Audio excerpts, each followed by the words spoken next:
It's interesting you talk about learning too. You sent me something where you said information is everywhere, but knowledge is still hard to come by. What do you mean by that? Well, we're in an information age, and I'm not going to do the statistics correctly, but all of the knowledge that had been compiled, and I'll misquote this, but I think you'll understand it. Something like all of the knowledge compiled in the whole Earth in 1990 fit, or like 1980 fit on like 1 terabyte hard drive or 1 gigabyte hard drive. And then by 2000, it was like 100 terabytes. And then by 2001, it was like 2 million. So it just exponentially kept getting larger. And like by the week now, it's like the amount of information is quadrupling, that's available on the planet. And it was you couldn't get that much information in 1980. If you were in 1980, when you and I were little kids, you would walk around, and you'd probably walk around Australia, and you're like, oh, I'm going to swim. I'm going to find out about swimming.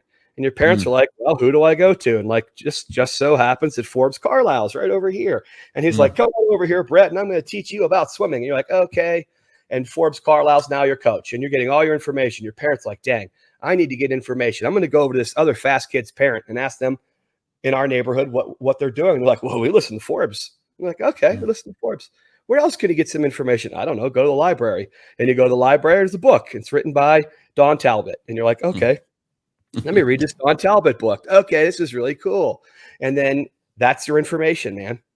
And how did you get it? Well, Forbes was informed, professional, credentialed, and ran the school. That's the only way you could get near that piece of information.